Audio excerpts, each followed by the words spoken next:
we're a few people short today. Morning, friends. Singcho said he wants to take some time and focus on writing poems, so he'll join us later. Noelle has other duties today, so she asked me to tell everyone not to wait up for her. Oh, okay. Well, never mind. What about Callie Roe, though? She said she'd be here. I got here really early, but I haven't seen her yet. Are you talking about the girl with the blue hair? I saw her on the bridge near Dihua Marsh during my morning training. She looked a little upset, so I didn't want to disturb her. Upset? Oh no, what should we do? Was it something we said last night? Oh, Paimon's worried. I agree. If she's run into some kind of trouble, I'd like to help her.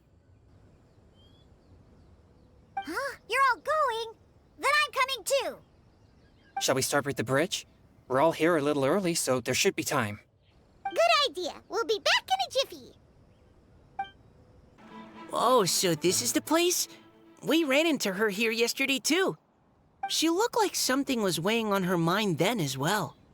It's also not far from where we were dropping those leaves. Huh. Leaves? Oh, right. We were so busy matching couplets we forgot to mention.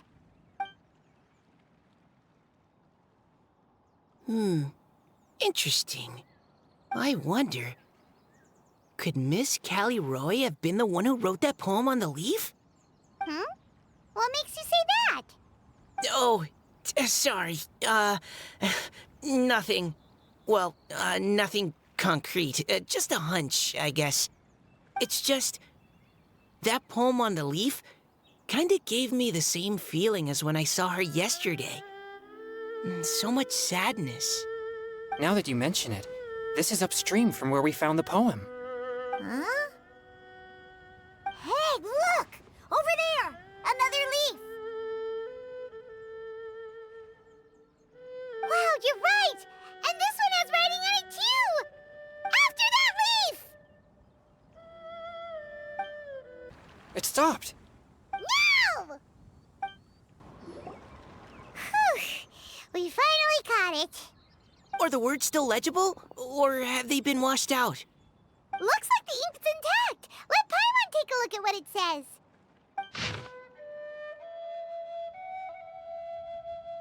Huh? This is related to the poem we wrote in reply yesterday. She must have picked up one of our leaves. Spring. Young boy. It's looking a lot like Callie Roe was the one who wrote this. She seems to care a lot about that story, huh? Actually, when Paimon first saw her, Paimon was wondering, do you think... is it possible that she's, Based on the current and accounting for wind strength, everyone, please follow me. Ah! She's surrounded by hilly churros! Let's go save her! Let the mighty be humbled!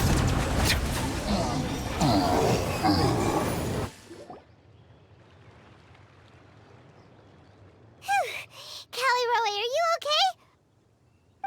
What's that? It's a huge water droplet! This is exactly what I saw the other day. Huh? Why are you all looking at me like that? Oh no! My body... is it... That voice is definitely Callie Roy's. How did this happen? Please wait a moment. Oh no. Did I use up too much energy? How did you... What's going on here? Miss Callie Roe, are you some kind of adeptus? No. I'm so sorry for deceiving you all for so long. Actually, I'm an Oceanid who flowed here from Fontaine long ago. What's an Oceanid? Ah, the Grandmaster has mentioned them before. The Oceanids were the familiars of the former Hydro Archon. They all fled Fontaine after the Archon died and settled across the world. That's correct. Though, To tell you the truth, I can't even completely recall how I found myself here. I have a vague impression of my ancestral home, but I can't recall clearly anything I saw on my journey. All I know is that by the time I arrived in Mondstadt, I had lost most of my power and couldn't even sustain a physical form. Eventually, I settled in a place called Springvale, where I slowly began to regain my power. Springvale is a serene and beautiful place. The water that flows through there is clear and pure, just like the hearts of the people who dwell there. So you're the Spring Fairy of Springvale? Yes, Diona, and I remember you too, you know. When you were little, you often came to the spring at night to speak with me. Really? You're not messing with me, are ya? I always thought that was just a local legend. Your favorite little pillow, the fish one? Its name is Bubbles, is it not? Yep! All those childhood memories. So they weren't just a dream. So, if this is true, then all those things written on the leaves... I see. So you were the ones who found my leaf. Well, you are correct. The Spring Fairy and Heart of Clear Springs is me. No wonder you were asking us so many questions about it.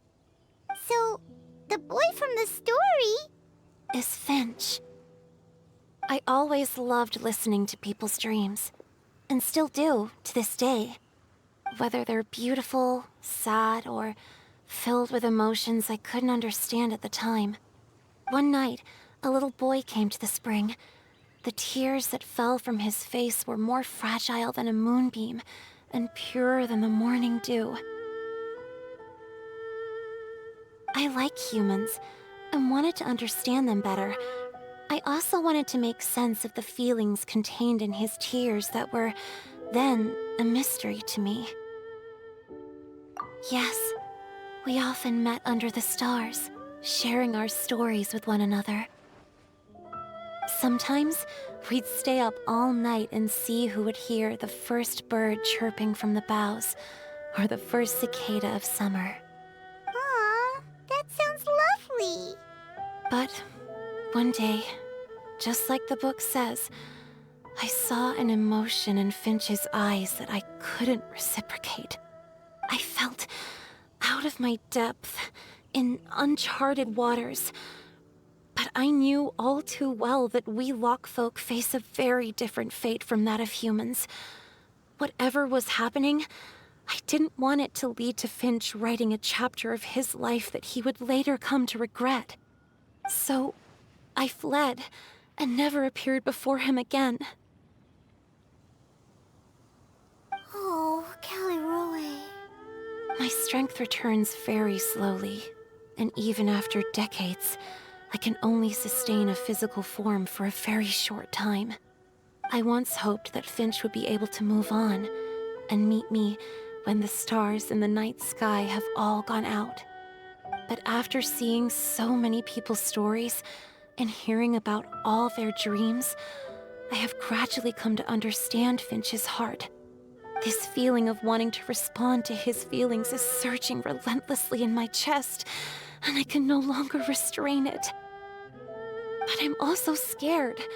Scared that if I go and see him now, I'll bring nothing but disappointment, and even more pain when it comes time to part. Oh. It really is a difficult choice. Please go see him. Huh? I know Grandpa Finch, and he's a really kind person.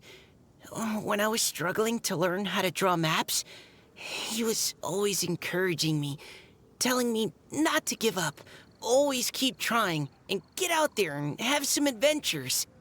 He often tells me stories about his past, but I've never once seen a look of regret or sadness in his face. And even though Grandpa Finch loves adventures, he still stands there by the spring, every day, as if he's waiting for something. I believe that he's serious about his feelings for you, Miss Callie Roe. He's never stopped hoping that he'll see you again one day. So if you want to see him too, then what are you waiting for?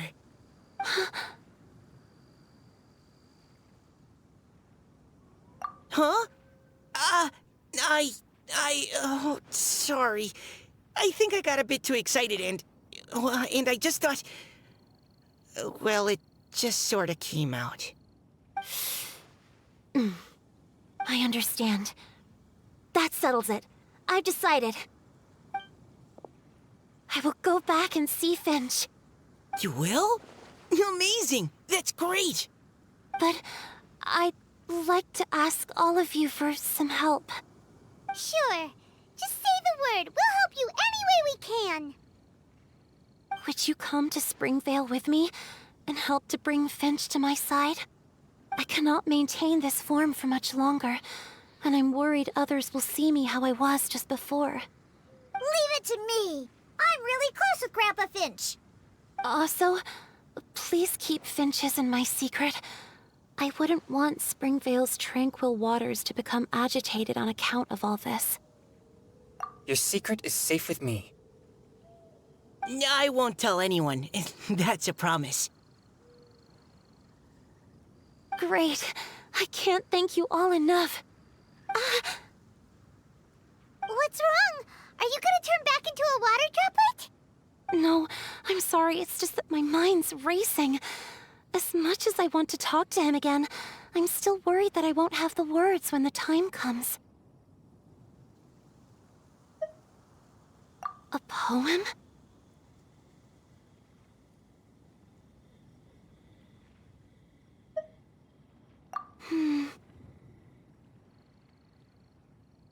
Okay, good idea. I'll write him a poem. And it will be called Heart of Clear Springs.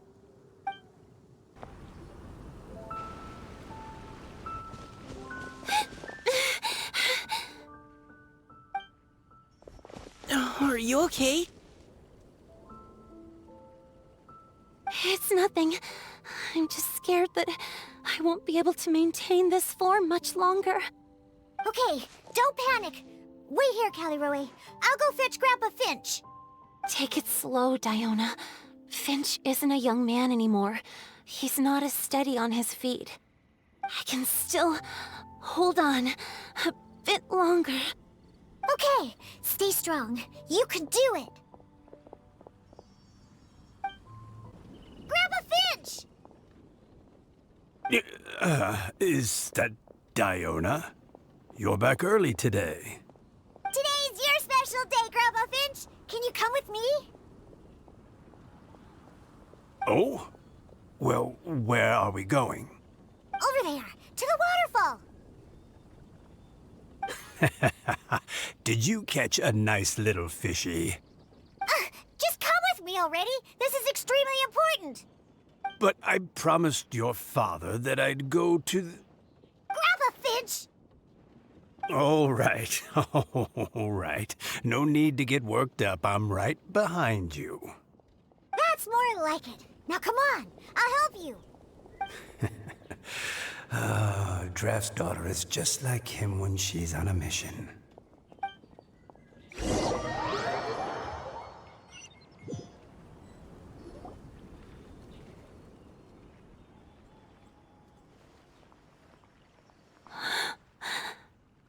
Over here! Over here!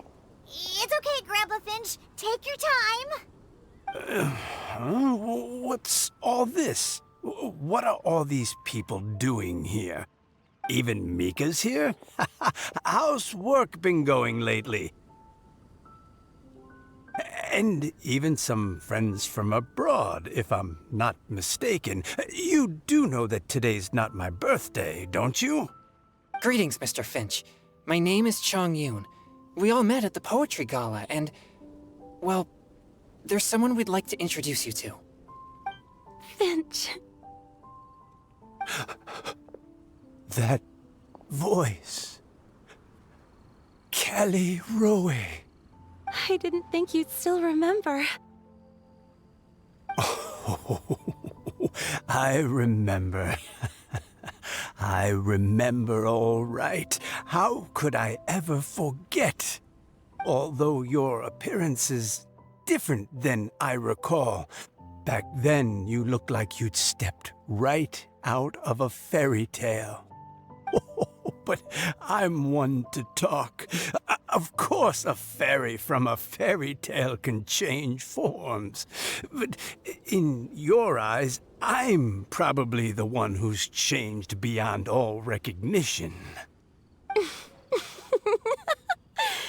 Oh, even after all these years, you still know just what to say to make me laugh. I thought you were only able to appear in the dead of night. There have been times when I've wondered whether it really was all a dream. I'm sorry I kept you waiting for so long, Finch. Oh, it can't have been that long. It's been but the blink of an eye, really. Finch, would you like to hear a poem I wrote for you? A poem? You write poetry now? Well, of course. I'd be delighted to listen. I'll hang on every word that leaves your lips. In that case, let me read you a story about the Spring Fairy.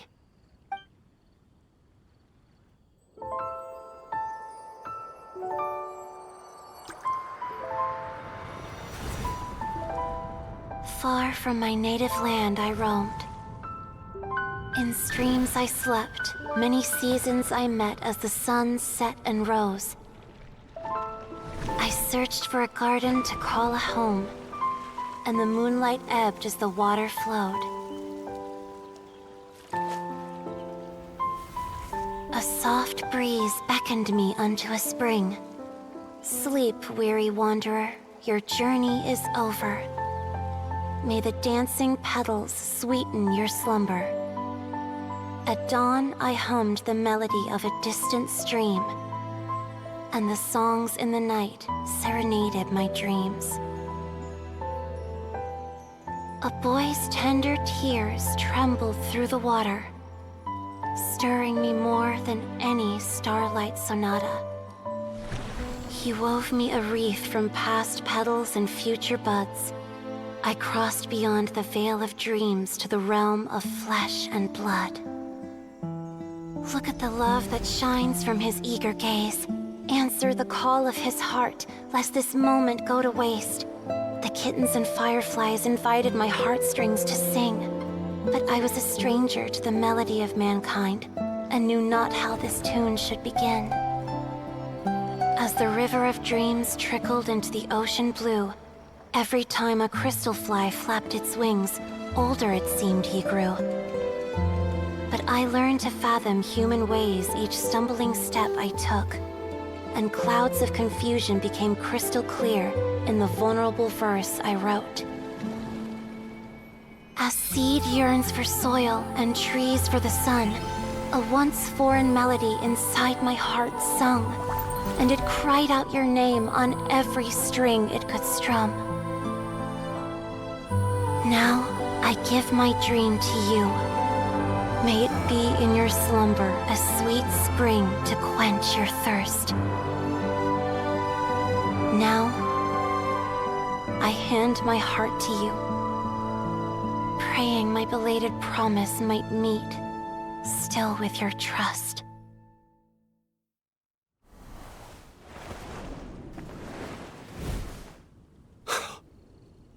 Yes. This is how I remember you from when we first met. All those years ago. It really has been a long, old time, hasn't it? Finch, It's okay. I understand. Your poem, it explains everything. Thank you, Finch. Please, take this.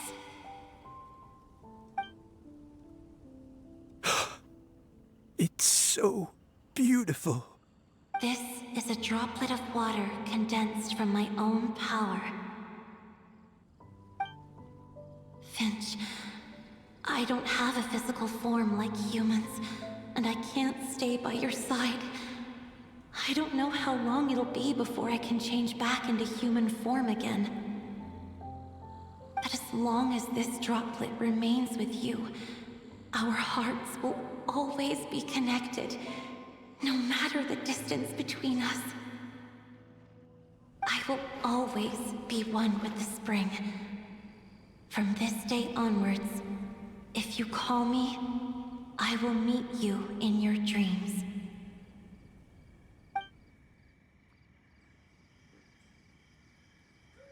Oh, it's so romantic. You've really learned a lot, haven't you? And you don't even mind that the kids are watching. Does it bother you? How could it possibly?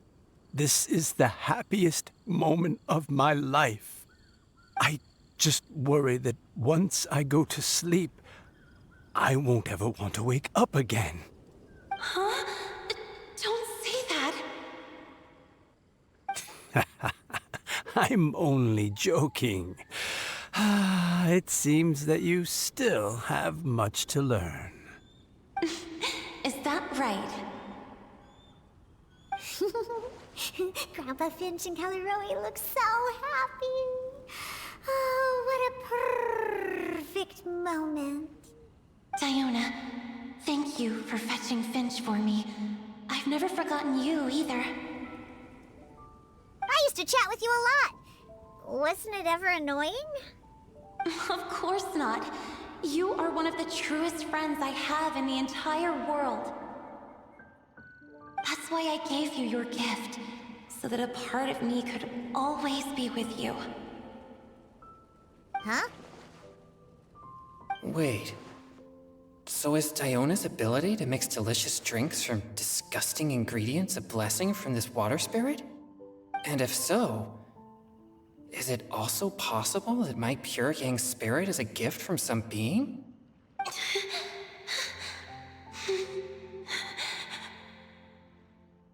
My physical form is about to disappear. Finch, Yes? I've never regretted meeting you or deciding to talk to you that night. Not once. All these long years. Not for a single moment. It probably goes without saying, but neither have I. Although, it was different from in the stories. That fateful night, I never gave you that kiss. This gift that represents my promise and my love, I give it to you now. Huh?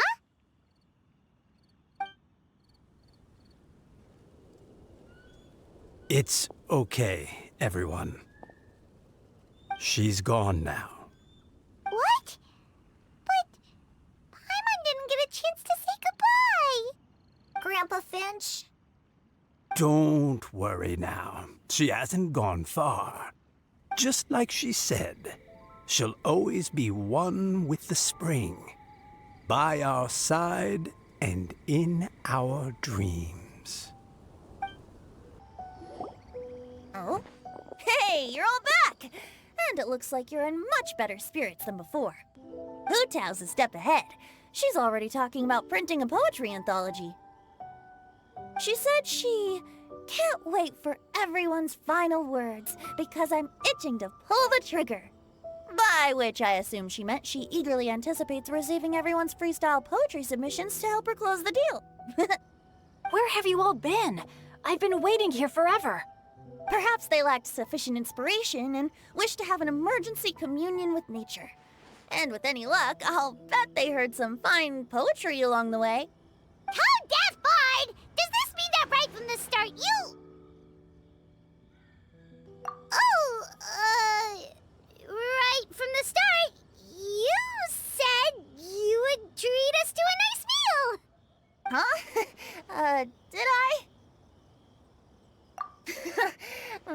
well.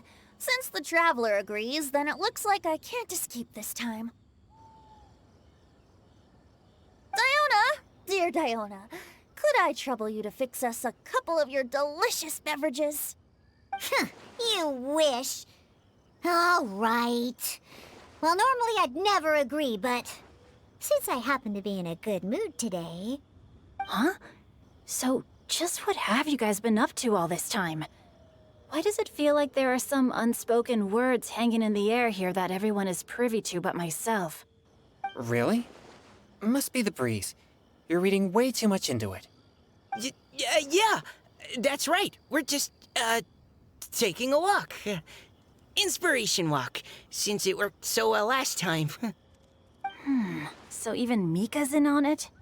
Chongyun, how about you tell me what happened on the sly? I've just remembered that I heard about a haunted house recently that you'll definitely want to check out. I'm willing to bet that even your pure Yang spirit won't be able to scare off these demons. I appreciate the gesture, but no thanks. Not this time. And I'm starting to think that maybe this pure Yang spirit isn't such a bad thing after all. Huh? What the? What's gotten into you? Okay, that confirms it. I call shenanigans. Something big definitely went down here.